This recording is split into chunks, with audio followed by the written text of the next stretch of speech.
ಈ national Herald ಹಗರಣ 1937ರಲ್ಲಿ ಹುಟ್ಟುಕೊಂಡಂತ ಈ ಒಂದು ಪತ್ರಿಕೆ ಕಾಂಗ್ರೆಸ್ ಸ್ವಾತಂತ್ರ್ಯ ಪೂರ್ವದಲ್ಲಿ ಕಾಂಗ್ರೆಸ್ನ ಪರವಾಗಿ ಮಾತನಾಡಬೇಕು ಅಂತ ಉದ್ದೇಶ ಇಟ್ಕೊಂಡು ಹುಟ್ಟುಕೊಂಡಂತ ಒಂದು ಪತ್ರಿಕೆ. ಆದ್ರೆ ಬರ್ತಾ ಬರ್ತಾ ಇದು ಕೇವಲ ಕಾಂಗ್ರೆಸ್ ಪತ್ರಿಕೆ ಅಷ್ಟೇ ಆಗದೇನೆ ಅದು ಒಂದು ಕುಟುಂಬದ ಪತ್ರಿಕೆಗಳಾಗಿ ಮಾರ್ಪಾಟಾಯಿತು.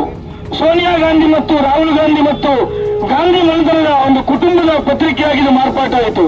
ನಾನು ಇಲ್ಲಿ ಬಾಕಿಯ ವಿಷಯವನ್ನು ಉಲ್ಲೇಖ ಮಾಡೋದಿಲ್ಲ.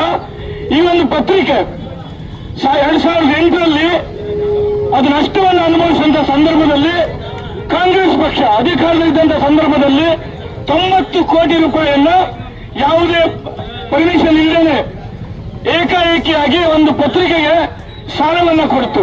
ಇದು ಯಾವ ಉದ್ದೇಶದಲ್ಲಿ ಸಾಲವನ್ನ ಕೊಡ್ತು ಅಂತ ಸಾರ್ವಜನಿಕರು ಇವತ್ತು ಪ್ರಶ್ನೆ ಮಾಡಬೇಕಾಗಿದೆ.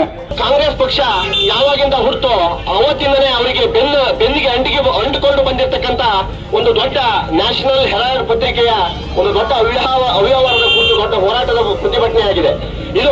ಈ ಹೋರಾಟವನ್ನು ನಮ್ಮ ದೇಶ ಅಲ್ಲದೆ ರಾಷ್ಟ್ರ ಮಟ್ಟದಲ್ಲೂ ಕೂಡ ಇವತ್ತಿನ ದಿನ ಏಕಕಾಲದಲ್ಲಿ ಹೋರಾಟವನ್ನು ಮಾಡ್ತಾ ಇದ್ದೇವೆ.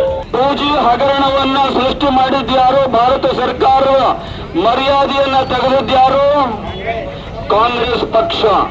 ಈಗ ಕಟ್ಟ ಕಡೆಯ ಹಗರಣ ಇದು ಕಾಂಗ್ರೆಸ್ ಪಕ್ಷಕ್ಕೆ ಕಟ್ಟ ಕಡೆಯ ಮೊಳೆಯನ್ನು ಹೊಡೆತಕ್ಕಂತಹ ಹಗರಣಕ್ಕೆ ಇವತ್ತು ಕಾಂಗ್ರೆಸ್ ಪಕ್ಷದ ಅಧ್ಯಕ್ಷರು